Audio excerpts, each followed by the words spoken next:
Good evening and welcome back to the channel. So, did you know that you can have your food delivered to you in Prague on a model train?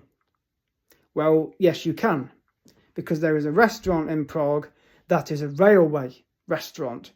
But from looking at videos and pictures on social media and on Google, it's like walking into a model railway museum, because you've got 900 meters of track in this restaurant.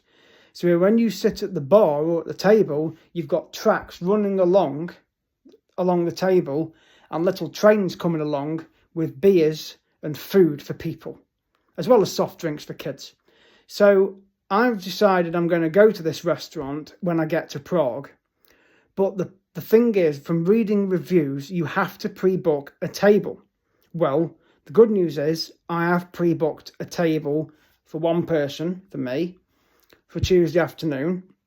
And I've got the email confirmation and I've printed it off. So, because what will happen is, and a few people have found this out apparently on their reviews, that when they thought, oh, we'll go to this railway restaurant for lunch and have something to drink, and they've got there and they've had to wait in a queue for quite a while because they've not pre-booked. Because it gets very, very popular. And it's very busy. So even though it's going to be late afternoon, mid-afternoon when I'm there in Prague, because I've allowed sufficient time to get from the airport, out of the airport through the passport control, because I don't know what that's like over there.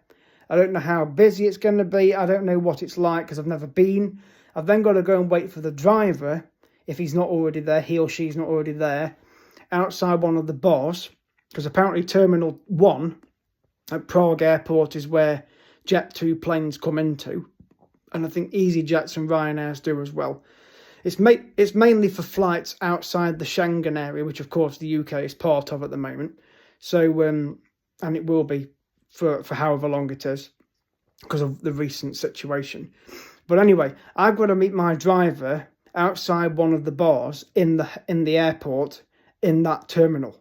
So it's liable to be half an hour or so before I even get to that area of the airport. And then it's the drive into Prague.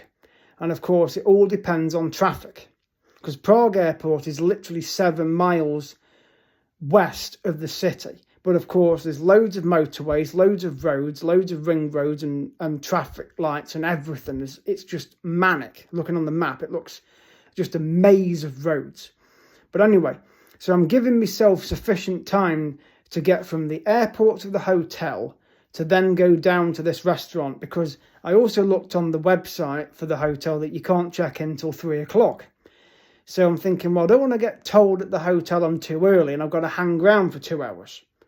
So I could just say, well, I've actually got a reservation at a restaurant this afternoon, so I want to go down there really and have some lunch and then head off into the old town, because I don't want to go to the restaurant, have to go back to the hotel to check into the room, to have to go back out, right? So I'd rather just get it all done in one hit.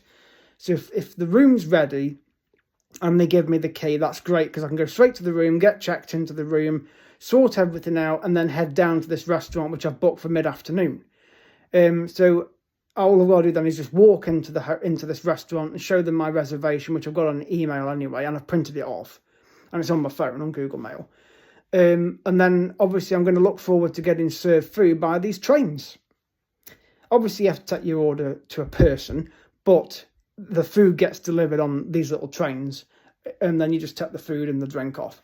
But then from there, obviously, the plan is to go down into the old town, go to the clock, and maybe go and watch the lamplighter on the bridge lighting the lamps, which apparently they do in Prague, from 4 o'clock till 5, and quite a few people watch this situation occur, and people have photographs with this individual, because it's quite a well-known tradition that they do in Prague, lighting these gas lamps.